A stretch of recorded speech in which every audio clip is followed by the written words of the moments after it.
मैं आइन कानून की बातें नहीं करना चाहता आपसे, क्योंकि वो इररिलेवेंट हो गई है बात। आई एम सॉरी, मैं क्या पूछूं आपसे कि कानून में इसकी, आइन में गुंजाइश है कि नहीं है। फॉरगेट इट, जो हो रहा है सो हो रहा है। वी नो कि वो क्यों हो रहा है। हाँ, वो आइन कानून से याद आया कि वो कल हमने बात की थी, वो ये सूबाई जो हाई कोर्ट्स हैं उनमें भी आईनी बेंचेस बन रहे थे, उनका तो कोई तस्करा ही नहीं हुआ। वो अपना काम करके साइड पे हो गए। वो जो बिलावल साहब बहुत परेशान थे कि जी ये जो पेंडिंग मुकदमात हैं, लोग, गरीब लोग कहाँ जाएंगे ये अगर आईनी बेंच ना बने तो। कहाँ गए जी वो सारे आईनी benches? Nothing happened. We know कि it was all eyewash. अब जो सिचुएशन है, ये जो टेक्नोलॉजी इनके गले पड़ गई है एस्टेब्लिशमेंट के, और ये सारा जो हमारा ओल्ड पॉलिटिकल ऑर्डर है, ये असल में अवाम से लड़ रहा है कि इस टेक्नोलॉजी से लड़ रहा है। इसको जरा इस पे गौर कीजिएगा। Okay, I get to that in a minute. वैसे मैं थोड़ा सा कुछ एक्सप्लेन कर दूं। देखें, ये जो अभी बात हो रही है ना, जो चल रहा है टीवी के ऊपर, कि जो आएगा, हमने पुलिस बुला ली है, हम पासपोर्ट CNIC ब्लॉक कर देंगे, सिम ब्लॉक हो जाएगी, बैंक अकाउंट फ्रीज हो जाएंगे, स्टूडेंट्स की डिग्रीज मनसूख हो जाएंगी। देखें, हम सब जानते हैं इस मुल्क में कुछ भी हो सकता है, मगर उसके लिए फिर भी आपको कानून में इजाजत क्रिएट करनी पड़ती है। वो as the law exist right now, इस तरह की कोई चीज नहीं है। ये इनको कानून साजी करनी पड़ेगी। बाकी तो ऐसी इस बात वक्त इनके पास कम से कम नहीं है। अगले 3 दिन में कुछ कर दें वो एक अलग बात है, इस वक्त कुछ नहीं है। ठीक है, साहब, पहली ये चीज आप ये। तसल्ली दे रहे हैं। आपकी ये बात सुन के लोग इनकरेज ना हो जाए जाने पे, देख लीजिएगा ये नहीं, मैं आपको हकीकत बता रहा हूँ। इस वक्त कानून में ऐसी कोई चीज नहीं है। CNIC ब्लॉकिंग के 2 ही तरीके होते हैं। एक तो ये है कि नादरा उसको डिजिटली इम्पाउंड कर दे। दूसरा ये होता है कि इंसान अदम पैरवी की बुनियाद पे, या अगर उसको तलब कर रही हो अदालत, वो ना आ रहा हो, तो CNIC उसका ब्लॉक किया जाता है फॉर कोर्सिव मेजर्स, ताकि उसको बुला लिया जाए। जिसको हम मतलब पुराने जमाने में 87-88 की कार्रवाई कहते थे, कि वो इश्तिहारी हो। तो इश्तिहारी होने के बाद ये चीज होती थी। इस तरह लोगों के CNIC ब्लॉक नहीं हो सकते। This is a joke. ये कहने की बात है। इनको कानून साजी करनी पड़ेगी, बहुत सारे कवानीन में तरामीम लानी पड़ेगी, जिसके लिए फ्रैंकली इनके पास टाइम नहीं है, इतनी जल्दी ये नहीं हो सकेगा। तो एक तो इसको छोड़ दे। दूसरी बात, वो हम आइन की बात कर रहे थे। देखिए, अभी इनके सामने 26वीं तरमीम में इन्होंने पूरे अदलिया की हद तक जितने आइन में थी प्रोविजन, उनको तरमीम कर दिया। ये चाहते तो आर्टिकल 15-16 दोनों को कर देते और लिख देते उसके अंदर कि वफाकी हुकूमत की मर्जी के बगैर आप कोई फ्रीडम ऑफ मूवमेंट भी नहीं है, ना कोई फ्रीडम ऑफ एसोसिएशन है आपके पास। ये दोनों चीजें अभी तक मौजूद हैं। तो ये बेसिक आईनी हकूक हैं लोगों के, इस पर फिलहाल कोई छेड़छाड़ नहीं हो सकती। अब जो बात आप कर रहे थे ना, कि देखिए जो कॉन्स्टिट्यूशनल बेंचेस है सूबों की, उसका मैं आपको बता देता हूं क्या हुआ। उस पे हुआ ये कि KP और पंजाब ने कहा कि हमें नहीं बनाने, जो हैं वो ठीक है। सिंध की हद तक, क्योंकि बिलावल साहब को बहुत शौक था, उन्होंने स्पेशली बुलवाया वो बेंच। और उन्होंने नहीं, जी जी, सुने ना, सुने। सुप्रीम कोर्ट में तो बन गया, मगर जब सिंध हाई कोर्ट में उन्होंने बनाने की कोशिश की, तो हमारे चीफ जस्टिस साहब ने बड़ा स्ट्रॉन्ग उसके ऊपर रेजिस्टेंस दिया, और नतीजा उसका ये निकला कि सिंध के सारे जज आईनी बेंच हैं। ठीक, यानी जो मामला जिस तरह चल रहे थे वो वैसे ही चलते रहेंगे। फिलहाल इसमें कोई छेड़छाड़ नहीं होनी। 25-26 तारीख तक यही मामला रहेगा, उसके बाद देखा जाएगा कि क्या होना है। तो फिलहाल उसमें कोई ऐसे चेंज नहीं है। अब आ जाए आपके असल सवाल की तरफ। देखें, बात सिंपल सी है। मैंने अभी अभी युवाल नोआ हरारी की किताब नेक्सस खत्म की है, जो बेसिकली है ही इंफॉर्मेशन सिस्टम्स के ऊपर के स्टोन एज से लेकर वो पिजन से लेकर आज तक जो हम आर्टिफिशियल इंटेलिजेंस तक पहुंचे हैं। जो अब ये बॉट्स का दौर चल रहा है, जिसमें बॉट्स जो है वो इंफॉर्मेशन ले भी रहे हैं, उसको एब्जॉर्ब भी कर रहे हैं, प्रोसेस भी कर रहे हैं, आगे भी डिसेमिनेट कर रहे हैं, लोगों तक पहुंचा रहे हैं। इस the present Pakistani Ashrafia, whether it is the establishment or the politicians, they are not geared to deal with this at all. आप एक दिन कहते हैं कि जी VPN हराम है, और उस वक्त आप ये नोट नहीं करते कि ISPR से लेके सारे वज़रा VPN इस्तेमाल करके ही ट्विटर चला रहे हैं ना जी। और क्या वो दुबई जाके तो नहीं चलाते, वो VPN के जरिए ही चला रहे थे। उसके बाद आपको ख्याल आ गया, तो फिर आपने कहा अच्छा नहीं, रजिस्टर हो जाए और हलाल वेबसाइट्स एक्सेस करें तो ये फिर ठीक है। तो ये हमारे यहाँ इस्लाम का हाल है, और ये हमारे यहाँ लोगों का हाल है। और जो फतवा लगवा रहे थे, उनको खुद भी तो सोचना चाहिए था कि हमारी अपनी ISPR भी तो आ जाएगी इसके अंदर।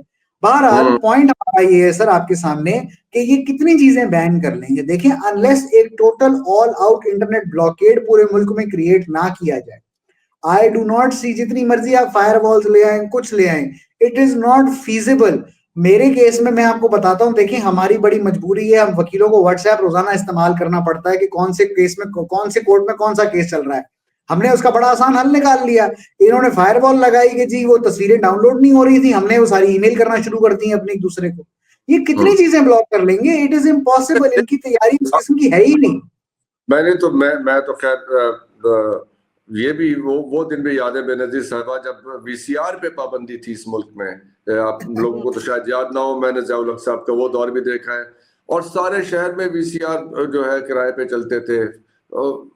ये क्या उस वक्त ये वीएचएस टेप्स मिलती थी फिल्में देखने के लिए, इंडियन फिल्मों पे सारे शहर सारे पाकिस्तान, ये सब कुछ होता रहा है।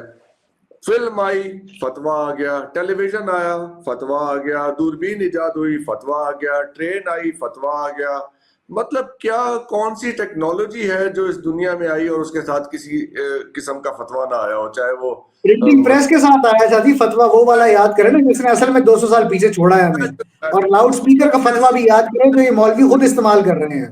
मौलवी दे देंगे या वो पोप दे देंगे, यानी वहां से गिरजा से आ जाएगा या किसी और जगह से आ जाएगा फतवे। हम उसी स्टेज पे खड़े हुए हैं आज, वीपीएन का फतवा आ गया।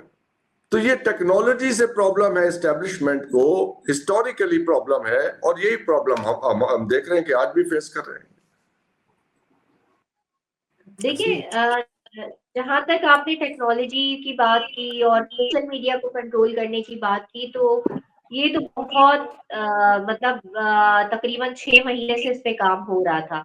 लेकिन ये जो वीपीएन का इस्लामी नजरियाती कौंसिल ने फतवा निकाला और उसका नोटिस जारी किया, ये बस अब मैं क्या कहूँ, मुझे तो मैं कि ना वो बस अकल पे मातम करने का दिल चाहता है। इतनी मतलब इसमें कहाँ से इस्लामी नजरियाती कौंसिल एक जो मजहबी फैसले दे रही है, जो इंतहाई इम्पोर्टेंट है, जिसमें मकतब फिक्र के मैं कवर करती रही हूँ इस्लामी नजरियाती कौंसिल अब से कोई 10 साल पहले, तो जो इंतहाई इम्पोर्टेंट मसले होते हैं मुख्तलिफ मकतब फिक्र के, वो वहां से आते हैं। तो उसमें वीपीएन कहाँ से आ गया, और वीपीएन मतलब अगर एक्स के अंदर कोई मसला है और गवर्नमेंट उसको नहीं करना चाहती, तो फिर आजमा बुखारी की, अता तारड़ की, मरियम नवाज की, आप देखिए कितनी स्ट्रॉन्ग टीम है, तो हर वक्त एक्स के ऊपर बैठी हुए जो है वो अपनी चीजें वहां पे पोस्ट करती रहती है।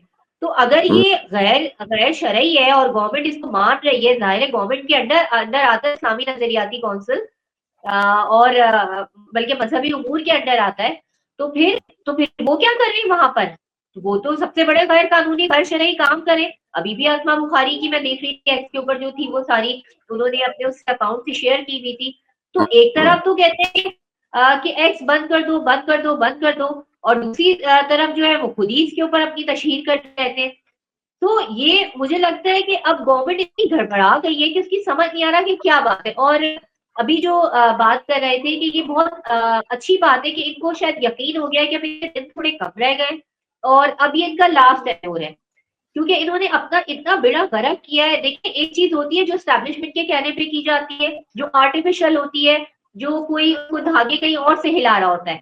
आपने शायद नोट किया होगा, एक चीज वो होती है जो कुदरती हो रही होती है। देखिए, मैं नहीं कह रही कि मुझे पीटीआई की सियासत बहुत अच्छी लगती है या मैं उसकी बड़ी फैन हूं, मैं ये नहीं कह रही, लेकिन आप देख रहे हैं कि कुदरती तौर पर जिस तरह बगैर किसी के कहे जब नवाज शरीफ बाहर गए, अभी मरियम नवाज शरीफ थी वहां पर, जिस तरह जो प्रेशर आया इंटरनेट, जिस तरह उनकी मतलब जिसे कहते हैं ना सही वाली उनकी रिजल्ट हुई है वहां पर, जैसे सादी भाई की सा गए, तो जिस तरह ये चीज हो रही है, बेसिकली उनकी रिजल्ट तो हो रही है, लेकिन ये पाकिस्तान की भी इंसल्ट हो रही है ना। वो पाकिस्तानी पॉलिटिशियन है ना, वो वजीर आला है पंजाब की, पंजाब पाकिस्तान का सूबा है।